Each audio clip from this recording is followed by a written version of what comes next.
Ganador del Premio Nacional de Arquitectura 2022, Fernando Pérez Oyarzún cautivó por su impronta como arquitecto y también por sus aportes a la investigación y a la difusión de la historia de la arquitectura en Chile. Hoy día lo visitamos en este espacio que él dirige, que es el Museo Nacional de Bellas Artes, para conversar con él acerca de su mirada sobre esos temas que son de su especialidad, la arquitectura, el patrimonio, el urbanismo, pero que también día a día a todos nosotros nos afectan, nos importan y nos interesan. Acompáñenos en esta conversación.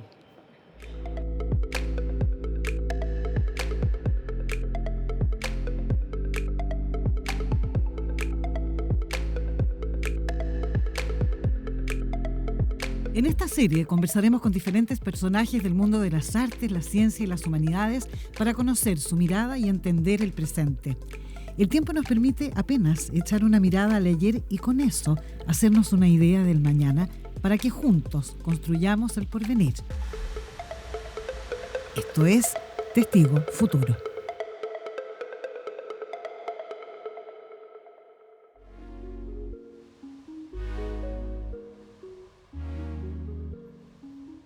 Yo nací en el campo y cuando llegué hubo que empezar por lo más elemental, enseñarme a cruzar calles, explicarme un montón de cosas que los niños urbanos ya tienen adquirido. Yo creo que Santiago siempre tuvo algunas bondades, por ejemplo, el paisaje que la rodea o esa suerte de lujo de habitar en un valle. eh, y, y al mismo tiempo, si se quiere, era una ciudad, ¿cómo decirlo?, de alguna manera poco urbana. Y en el último tiempo como que ha ganado en esa condición urbana. Yo creo que ha ganado en la medida que crece en sus espacios públicos, en su vida urbana, que es más densa y más rica. Por cierto, conviven un montón de problemas en ella, problemas de segregación, problemas de periferización. Como muchas ciudades tiene que luchar con eso y eso es lo que tiene que enfrentar hacia adelante.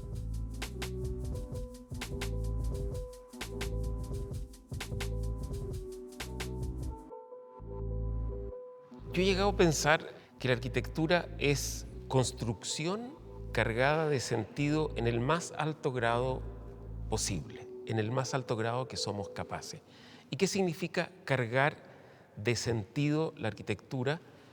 Significa que cuando disponemos materiales, ladrillos, hormigón, hierro, etcétera, no solo producimos objetos, sino producimos un soporte, un marco y una formalización de la propia vida humana.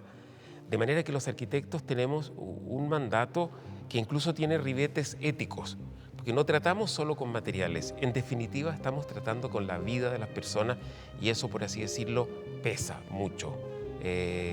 Cuando trazamos una línea, quizás afectamos una o muchas vidas y eso es muy serio.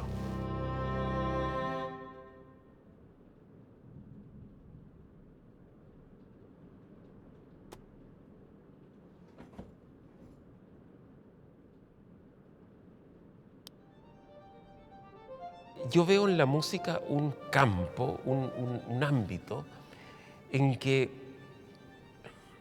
el rigor formal se entrecruza con la capacidad expresiva. Y yo creo que ese entrecruce me ha interesado a mí muchísimo.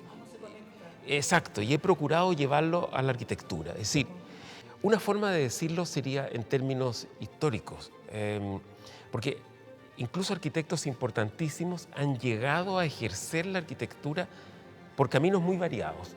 Pensemos en el Renacimiento italiano, un arquitecto como Brunelleschi, que es el constructor de la preciosa cúpula de Santa María dei Fiori en Florencia, llegó desde la escultura y desde la orfebrería y pasó, por así decir, a la arquitectura.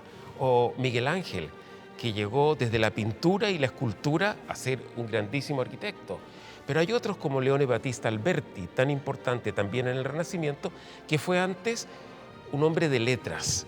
Y desde las letras desde escribir comedias o tratados sobre los caballos, o en fin, una variedad de cosas, también llegó a la arquitectura. Entonces cada uno llega a la arquitectura, yo diría, cargado de distintas preocupaciones, de distintos saberes, incluso de distintos objetivos. Y yo creo que en esta comunidad de arquitectos se va produciendo lo que finalmente conocemos como arquitectura.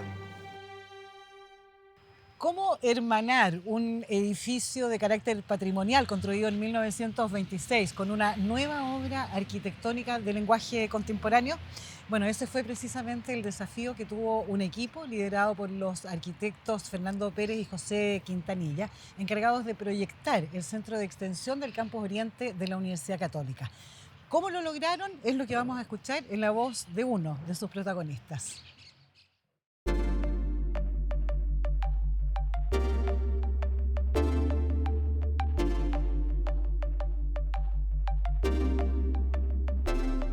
Estamos en el patio cubierto que se denomina del Centro de Extensión Oriente, que finalmente es el resultado de la articulación, la suma de varios proyectos, en verdad de tres.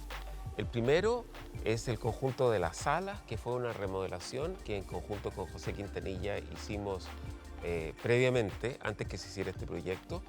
Y luego dos proyectos que se encargaron sucesivamente y que hubo que compatibilizar. El proyecto del edificio fachada o cierre del patio y el proyecto de la cubierta propiamente tal del patio. Y estas tres cosas conviven sin tocarse, pero articulándose entre sí.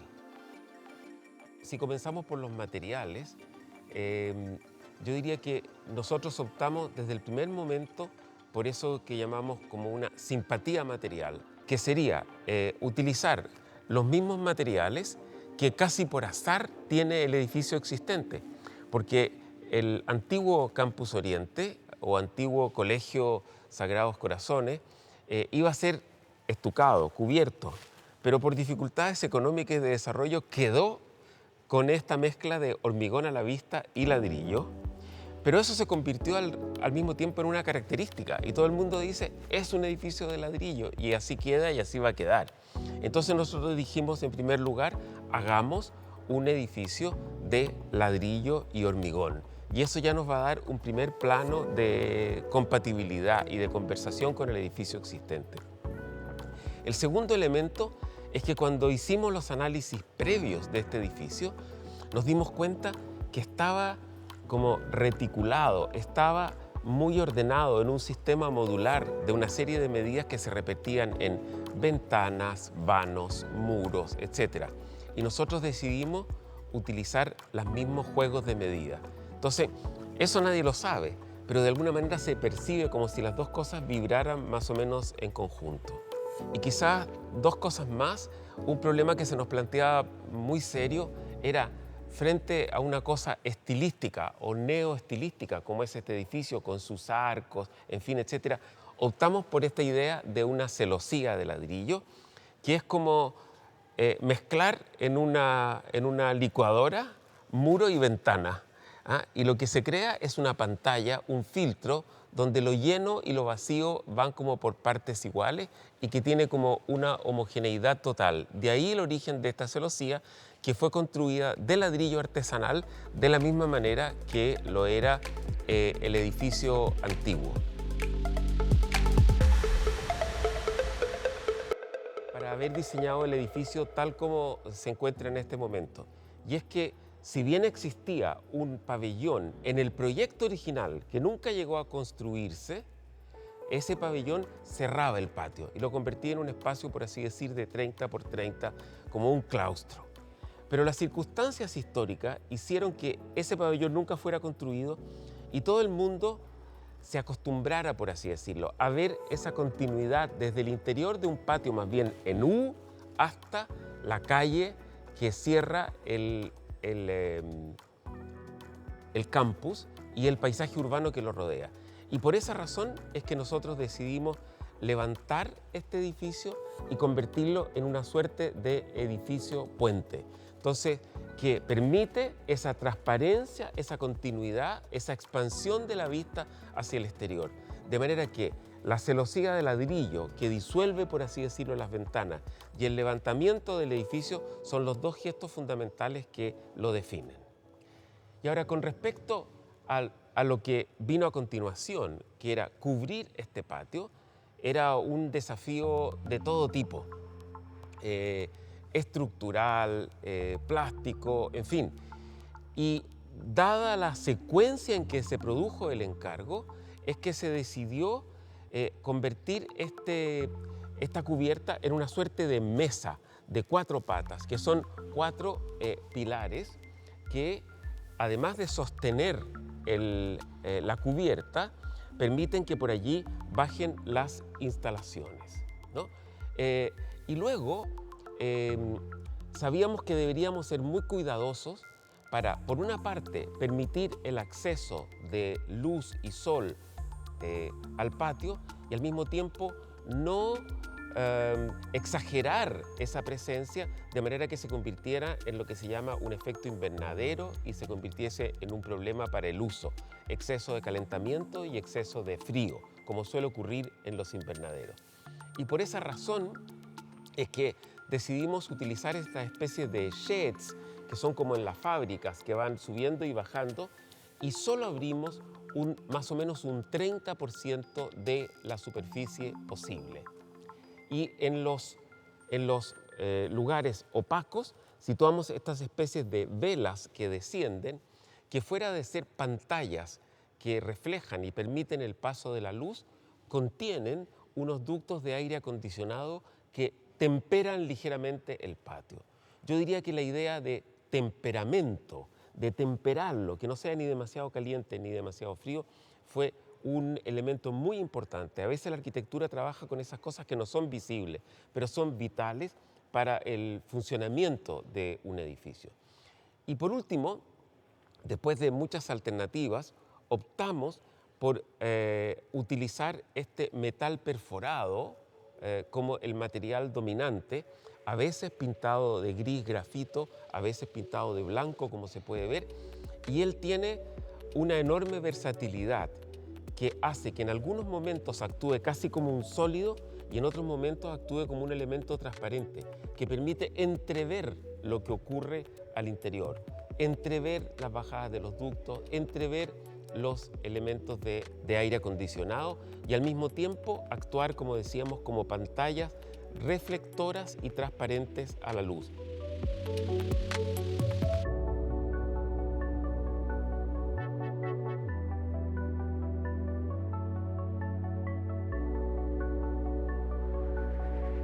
Esta es una exposición que se viene planificando hace aproximadamente 2 años. Es un trabajo que hemos venido repensando a partir de la política de colecciones que lidera el Departamento de Colecciones y que ha empujado fuertemente Fernando Pérez. Si bien antes veníamos realizando algunos trabajos de la misma naturaleza, con la dirección de Fernando lo hemos potenciado, lo hemos podido llevar a cabo, efectivamente, muchos de los anteriores quedaban a nivel proyecto y lo que más le ha interesado a Fernando en ese sentido es poder generar una red latinoamericana, ¿no? Regional, con museos pares. Nos interesa generar ese diálogo con los museos en la región, en lo que podamos poner en diálogo las propias colecciones y las propias problemáticas que son naturales de Latinoamérica. A continuación, damos paso a las palabras de presentación de esta exposición, comenzando por el director del Museo Nacional de Bellas Artes, Fernando Pérez. Muy buenas tardes, autoridades, amigas y amigos del museo, una cordial bienvenida. Para nuestro museo constituye una alegría. Por ahora, y sin rendirnos, estamos en la obsesión de aprovechar cada centímetro cuadrado del museo, de multiplicar los espacios expositivos, de insistir en nuestros objetivos. Ha habido momentos en que el museo ha mostrado el 1,5% de toda la obra que posee.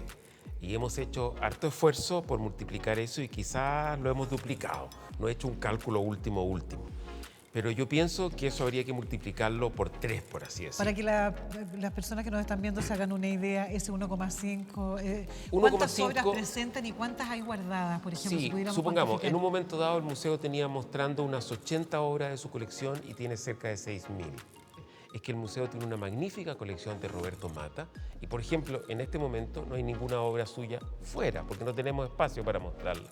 Entonces, pienso que esa debería ser una muestra bastante permanente, que cualquier extranjero o chileno que viniera a este museo se encontrara con el privilegio de una exposición notable de Mata. Y como ese, habría otros ejemplos de la historia del arte en Chile o incluso de la historia universal, porque el museo ha recibido donaciones y colecciones muy interesantes, eventualmente de los siglos XVI o XVII, o de obras japonesas, que eventualmente ha mostrado, pero que no muestra de manera permanente.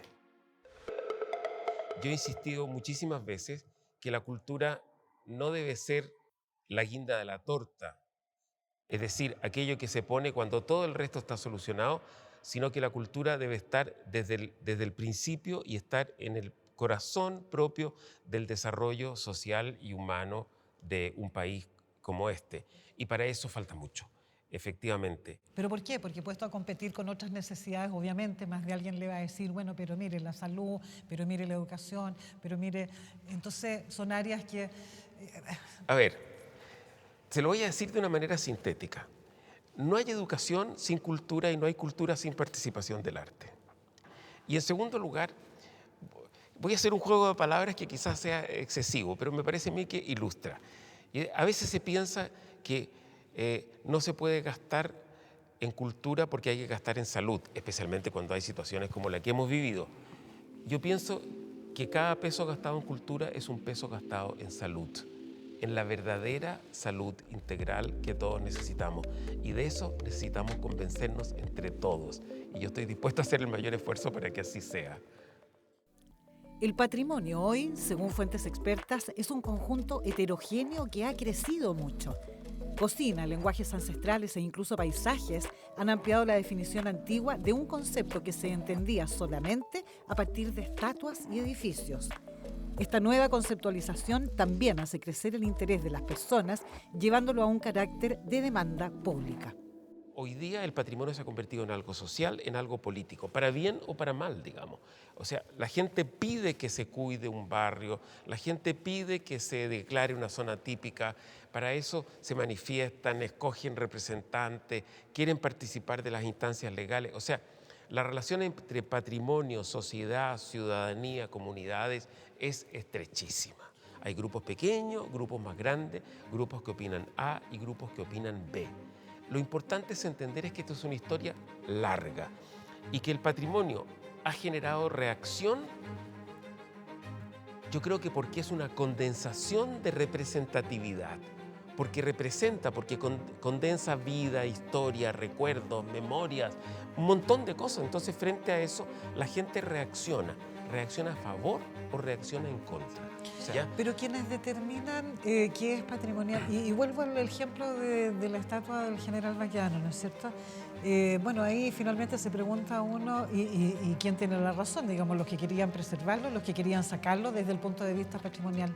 Baquedano fue levantado por erogación popular. Fue levantado por erogación popular. Eso significa que en un momento eso pareció razonable. En un momento se entra en conflicto, llamémoslo así, por las razones detonantes de la erección de un monumento. Pero hay veces que esos monumentos pasan la barrera del sonido, se conservan por otras razones, porque es importante el artista que lo hizo, porque están muy bien hechos. Y para eso hay muchas soluciones. Yo creo que no tiene sentido obligar a la gente a ver o gozar de algo que no quieren, pero a lo mejor sí tiene sentido por otras razones guardarlo, conservarlo, eventualmente cambiarlo de sitio. En fin, hay muchas maneras de arbitrar estos conflictos y habría que ir caso a caso. Pero perdón, eventualmente que se hayan incendiado edificios, ¿la historia podría entender aquello? ¿Usted dice? ¿Con el paso del tiempo podría entenderse?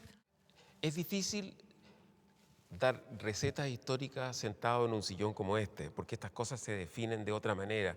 No siempre son objeto de un razonamiento muy estructurado, muchas veces son reacciones sociales espontáneas con fuertes componentes emotivos, en que las cosas no están planteadas como en una clase o como en un libro, ¿verdad?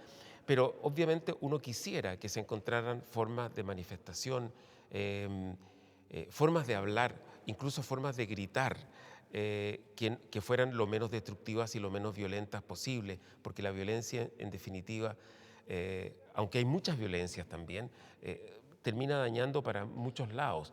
Pero si hay formas de hablar, hay que tener también formas de escuchar. Si no están las formas de hablar y las formas de escuchar, lo más probable es que el resultado sea alguna forma de violencia. Y eso lo aprendemos históricamente, no lo justificamos, pero lo aprendemos. O sea, las discusiones sobre patrimonio son tan viejas como el patrimonio mismo, digamos, ¿no? Y hay que irlas continuamente, por así decir, arbitrando. Entonces, cada caso tiene explicaciones un poco distintas. El patrimonio se ha destruido por razones religiosas, por razones políticas, por razones de todo tipo, desde muy antiguo. Y en cierto modo, el patrimonio también cambia de sentido. Es decir, por ejemplo, las razones por las cuales una estatua se levanta eventualmente no son las mismas por las cuales esa estatua se conserva. Porque los valores, por ejemplo, políticos o militares o religiosos, que se vieron en un momento, se convierten en valores históricos, estéticos o artísticos de distinto tipo. ¿Me comprende? Entonces, hay esa relación con la sociedad, absolutamente. El patrimonio es un fenómeno cultural, es un invento cultural. No se puede entender sin la gente. Ciudad, movimientos sociales, la relación que se establece entre el patrimonio y las personas. Fernando Pérez Oyarzún, arquitecto académico, nos compartió hoy sus reflexiones y sus percepciones en su calidad de testigo futuro.